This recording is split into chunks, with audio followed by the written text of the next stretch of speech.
এর আগেও একবার এরকম ঘটনা আমরা ঘটতে দেখেছি। গ্রেপ্তার হওয়া আওয়ামী লীগ নেতাকে ছিনিয়ে নেওয়া হয়েছে পুলিশের হাত থেকে। এই ঘটনা বাংলাদেশে ঘটেছে, একাধিকবার ঘটেছে। এরকম ঘটনা আবারও বরিশালে ঘটল। বরিশালে যখন এরকম ঘটনার খবর বলছে আজকে গণমাধ্যম, তখন অন্যদিকে আমরা দেখছি গাজীপুর, ঢাকা সহ বিভিন্ন জায়গায় আজকে আবার বিক্ষোভ মিছিল, শোডাউন এরকম কার্যক্রমে লিপ্ত হচ্ছে আওয়ামী লীগ, ছাত্রলীগ। সব মিলিয়ে আওয়ামী লীগ, ছাত্রলীগকে কেন্দ্র করে কি হচ্ছে সারা দেশে, বরিশালে কিভাবে পুলিশের কাছ থেকে গ্রেপ্তার হওয়ার পরে আওয়ামী লীগের কর্মীকে ছিনিয়ে নেওয়া হলো, এই ঘটনাগুলো কি ইঙ্গিত দিচ্ছে, চলুন একটু জেনে দেখি বরিশাল থেকে খবরটা কি আসছে এবং বুঝে দেখি যে আওয়ামী লীগের পরিকল্পনাটা কোন দিকে যাচ্ছে। থাকবেন পলিটিক্স টিভির নিয়মিত আয়োজনে।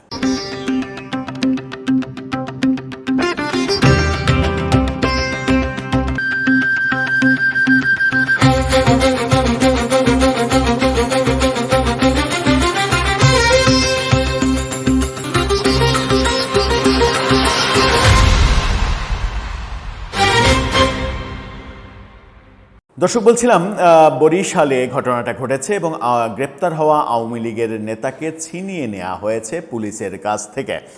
বাংলাদেশের অন্যতম পুরনো গণমাধ্যম এবং প্রতিষ্ঠিত গণমাধ্যম ইত্তেফাক এই খবরটা নিশ্চিত করেছে। ইত্তেফাকের শিরোনামটা দেখে নিন। তারা বলছে, বরিশালে গ্রেপ্তার আওয়ামী লীগ কর্মীকে ছিনিয়ে নিল জনতা। জনতার কথা বলা হচ্ছে, তার মানে হচ্ছে যে আওয়ামী লীগের ২-৪ জন মানে উচ্ছৃঙ্খল পরিবেশ তৈরি করে সেটা করেছে, ব্যাপারটা তেমন না, জনতা করেছে। কারা জনতা, চলুন একটু জানি। বরিশালে মুলাদি উপজেলায় গ্রেপ্তার করা আওয়ামী লীগের এক কর্মীকে পুলিশের কাছ থেকে ছিনিয়ে নেওয়ার অভিযোগ উঠেছে। এই ঘটনায় সরকারি কাজে বাধা দেওয়ার অভিযোগে পৃথক আবার মামলাও করেছে পুলিশ। অভিযুক্তকে পুনরায় গ্রেপ্তারের চেষ্টা চলছে বলে আইনশৃঙ্খলা রক্ষাকারী বাহিনী জানিয়েছেন। এখন কিভাবে পুনরায় গ্রেপ্তার করা চলবে, গ্রেপ্তার করা হবে, সেগুলো একটু আমাদেরকে জানতে হবে। যদি জানতে চাই তাহলে ব্যাপারটা কোন দিকে যাচ্ছে তাহলে একটু দেখি।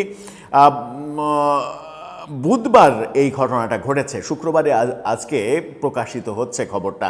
বিকেল ৫টার দিকে উপজেলার নাজিরপুর ইউনিয়নের রামারপুল বাজার থেকে আওয়ামী লীগ কর্মী রাশিদুল ইসলাম সেতু ভাইয়াকে গ্রেপ্তার করা হয়।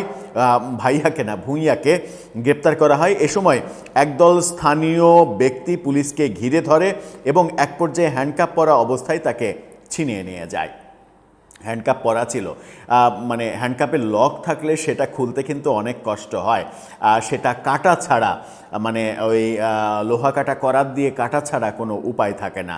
সেরকম পরিস্থিতিতে তারা মানে কতদূর এই ভোগান্তি পোহাতে তাদের হয়েছে সেটাও কিন্তু এক ধরনের মানে মজার, উদ্বেগের ব্যাপার। ঘটনার পর হ্যান্ডকাপ উদ্ধারে স্থানীয়দের সঙ্গে যোগাযোগ করে পুলিশ। স্থানীয় সূত্রের দাবি, গভীর রাতে পুলিশের দেওয়া চাবি দিয়ে হ্যান্ডকাপ খুলে সেটি ফেরত দেওয়া হয়। মানে পুলিশ আবার মানে স্থানীয় লোকদের সঙ্গে দাবি করেছে পুলিশ চাবি দিয়েছে, হ্যান্ডকাপ খুলে সেই হ্যান্ডকাপ পুলিশকে ফেরত দেওয়া হয়েছে। কিন্তু যারা ফেরত দিতে গিয়েছে তাদেরকে তাহলে পুলিশ ছেড়ে দিল কেন?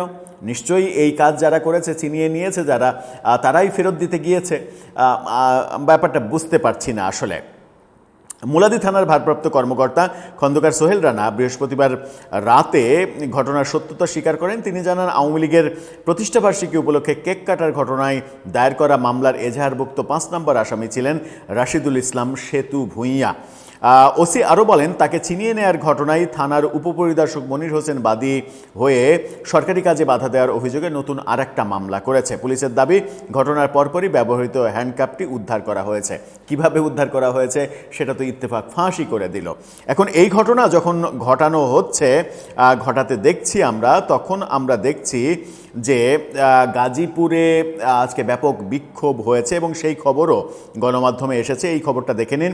সেখানে বলা হচ্ছে, গাজীপুরে নিষিদ্ধ ঘোষিত ছাত্রলীগের ঝটিকা মিছিল, ভিডিও ভাইরাল এবং বেশ বড় মিছিল করেছে আজকে গাজীপুরে। এছাড়া আমরা দেখেছি যে ঢাকাতেও একাধিক মিছিল হয়েছে, যে মিছিলের ভিডিও, ছবি এগুলো আওয়ামী লীগের অ্যাক্টিভিস্টরা ব্যাপকভাবে সামাজিক যোগাযোগ মাধ্যমে প্রচার করছে। তার মানে আওয়ামী লীগের অ্যাক্টিভিস্টরা এবং আওয়ামী লীগের কর্মী নেতারা তারা তাদের কর্মকাণ্ড কিন্তু থামায়নি। যখন আমরা দেখছি যে এই যে কদিন আগে তুরাগে 3-4টা মরদেহ পাওয়া গেল, তার আগে সেখান থেকে পুলিশ ধাওয়া করে 7 জনকে গ্রেপ্তার করেছিল, বাকি অনেকে নদীতে ঝাঁপ দিয়েছিল প্রাণ বাঁচানোর জন্য। ঝাঁপ দেয়াদের মধ্যে যারা সাঁতার জানতো না তারা মারা গেছে, এরকম খবর আসছে। আজকে দেখলাম বিবিসি বাংলা এটা নিয়ে একটা বিস্তর প্রতিবেদন তৈরি করেছে। সেখানে যেটা জানা গেছে সেটা হচ্ছে যে ট্রলার যোগে আশুলিয়ার নির্দিষ্ট একটা জায়গায় যাওয়ার পরে পুলিশ ধাওয়া করে এবং স্থানীয়দের অভিযোগ পুলিশের সঙ্গে সাদা পোশাকের অনেক লোক ছিল। সেই কারণে আওয়ামী লীগের আবার অভিযোগ যে সেখানে মানে আওয়ামী বিরোধী শক্তি যারা তাদের নেতাকর্মীরা সঙ্গে ছিল এবং ধাওয়া দিয়ে কয়েকজনকে গ্রেপ্তার করতে পেরেছে, বাকিরা নদীতে ঝাঁপ দিয়েছে। ঝাঁপ দেওয়াদের মধ্যে থেকেই 4 জন মারা গেছে, এরকম তথ্য বিবিসিতে উঠে এসেছে। কিন্তু ব্যাপারটা খুব একটা পরিষ্কার না, যদিও পুলিশ বলছে যে এই ঝাঁপ দেওয়ার ঘটনা ঘটেনি, তারা যাদেরকে গ্রেপ্তার করেছে তাদেরকেই শুধু এনেছে, অন্য কাউকে তারা সেখানে দেখেনি। এরকম ঘটনা কর্মকাণ্ড চলছে। ফরিদপুরের একজন ছাত্রলীগের নেতার মৃত্যু নিয়ে এখনও তুলকালাম কাণ্ড চলছে। তখন আওয়ামী লীগ ছাত্রলীগের এই মানে কর্মকাণ্ড এবং বিশেষ করে বরিশালে যেটা হলো সেটা কিন্তু একটা বড় ব্যাপারই মনে হচ্ছে। দর্শক, আপনার কাছে কি মনে হচ্ছে? আপনার মতামত জানিয়ে লিখতে পারেন আমাদের কমেন্ট বক্সে।